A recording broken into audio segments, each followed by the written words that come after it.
quais são os sintomas que a gente deve estar atento ali no momento em que as pessoas conseguem perceber que algo não está certo, né? Como a gente não ignora esses sinais que o nosso corpo dá.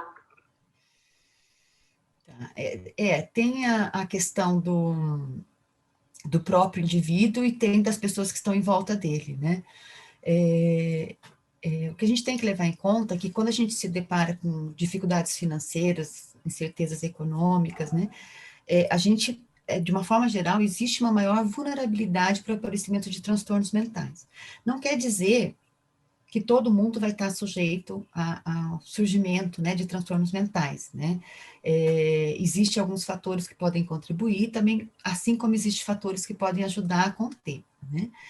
E o que a gente sabe sobre os sintomas é que muitas vezes os sintomas eles não são visíveis, eles são silenciosos. E isso às vezes é o que mais dificulta, né? Mas alguns eu acho que é interessante a gente começar a prestar atenção, porque isso reflete no comportamento do indivíduo dentro de casa, no trabalho, na produtividade, né, que a pessoa começa a demonstrar. Então, a gente tem, por exemplo, algumas características bastante interessantes, por exemplo, uma irritabilidade. Não, a gente não pode considerar nenhum desses de uma maneira isolada, né? Eu posso me deparar com uma situação que vai me deixar extremamente irritável, mas não é, né? Eu não posso considerar isso de uma maneira isolada. Mas a gente fala de conjuntos e sinais que vão aparecendo, né?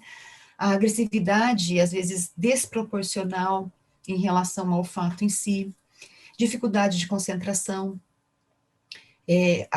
quedas significativas na produtividade, eu não consigo me concentrar, eu não consigo me envolver com uma tarefa, com a atividade, alterações no autocuidado, né, que está ligado com a autoimagem, de você se cuidar, né, ter hábitos de cuidado consigo mesmo, o isolamento, acaba evitando pessoas ou situações que antes eram prazerosas. E eu não falo só o isolamento social, que é uma característica, né? Às vezes é o isolamento que você tem dentro da sua casa, rodeado de pessoas que estão convivendo com você ali dentro. O isolamento que você tem no ambiente de trabalho, rodeado de pessoas que estão convivendo com você ali. Às vezes esse isolamento se dá porque a pessoa começa a passar muito tempo em redes sociais, dormindo, né? Então, alterações do sono, às vezes a pessoa não consegue, não tem, como é que se diz?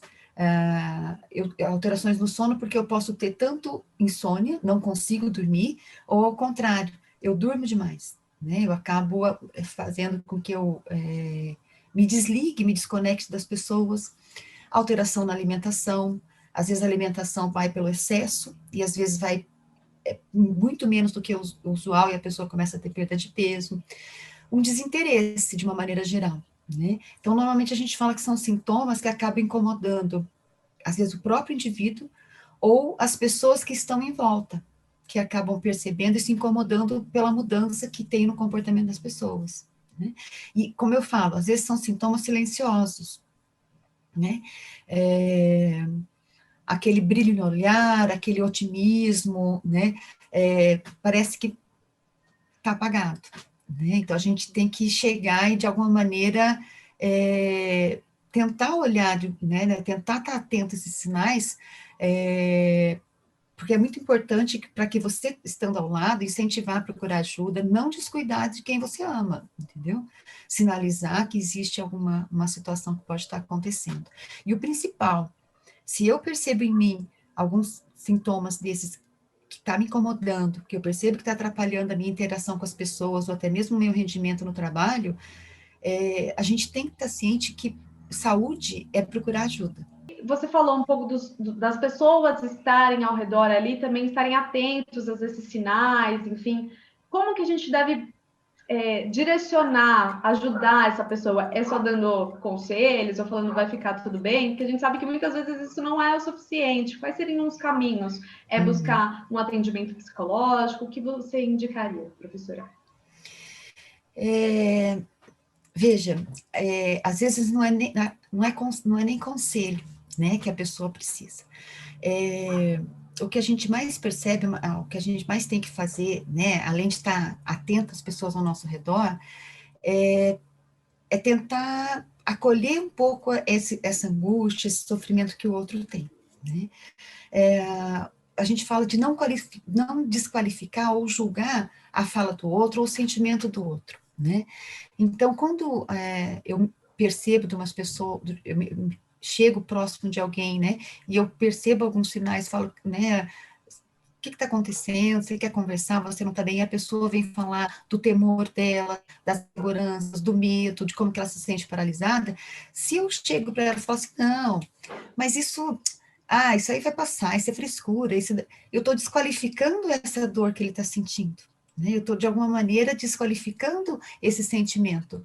Então, a melhor forma da gente ajudar é acolher. Né? A gente fala que sempre é assim, é acolher, né? Saber ouvir, acolher a fala do outro sem julgamento, sabendo que aquilo que ele está trazendo para ele é importante, é significativo e está tendo um impacto na maneira com que ele processa a forma de lidar com a situação. Se for o caso, né, em algumas situações mais extremas, que a pessoa precise buscar uma ajuda, se propor aí junto, né, vamos junto, eu vou com você, né, eu acho que isso vai ser bom para você, estar junto, né, e acompanhar, né, porque quando eu desqualifico o que o outro está sentindo, eu estou invalidando aquele sentimento, e a pessoa se fecha. É muito fácil, né, a pessoa traz uma queixa de angústia, né, de que não consegue dormir, que está preocupado, né, eu falo, mas você, olha, né, você está trabalhando, não está aquelas maravilhas, mas você está trabalhando, você está exagerando, eu estou desqualificando tudo que ele está sentindo, né, e aí essa porta que ele abriu para falar sobre isso, ela fecha de novo. Então, a importância de realmente ouvir, né, sem julgamento, sem desqualificar essa fala do outro, né, e se for casos mais intensos, porque às vezes quando a pessoa precisa buscar uma medicação e tal, eu vou junto com você, eu te acompanho, né? Então, essa solidariedade, essa sensação de apoio também favorece e ajuda a fortalecer as pessoas. Perfeito. É uma prática de empatia, né? De construir Sim. ali uma rede de apoio, né? De Uhum. fato, né? A gente fala assim que o que as pessoas têm buscado, né, que a gente escuta muito falar sobre isso, né, acolher, né, essa fala do outro, né, incentivar atividades físicas, atividades que a gente sabe que são prazerosas para aquela pessoa, é uma pintura, é um bordado, vamos voltar a fazer aquilo que você gostava de fazer. A própria questão da espiritualidade, não estou falando de religiosidade, mas da espiritualidade em si, né, de autoconhecimento, de meditação, de olhar para as coisas com mais otimismo, né, de olhar as coisas que estão acontecendo ao redor e né, que todo dia te brinda com a vida, o que você pode trazer disso. Medicação, se for necessário, quando é necessário, né, que são elementos que, de alguma maneira, podem estar ajudando a pessoa a voltar a olhar um pouco mais para si, acreditar mais em si, né, e retomar o seu lugar, o seu espaço, né, a sua caminhada aí na trajetória de crescimento e desenvolvimento profissional. Assim, às vezes as pessoas acham que depressão é uma tristeza, né, e nem sempre o sintoma da depressão ela vai ser dessa forma, né, então, às vezes você tem a pessoa que está dando risada, mas você percebe assim, a gente sempre coloca o contrário, o que seria o oposto da depressão, né, não é alegria, é vitalidade, entendeu? Sim. Então, aquela vitalidade do indivíduo que dá uma diminuída, né? No sentido de projetos, planos, de acreditar na questão do otimismo, essas pequenas situações que você percebe que vão mudando. Existe algumas depressões que vai levar o sujeito ao isolamento, a essa tristeza, a essa questão de isolar-se, né, em si mesmo, de não conseguir interagir com as pessoas, mas nem todo mundo vão ter sintomas dessa forma, né?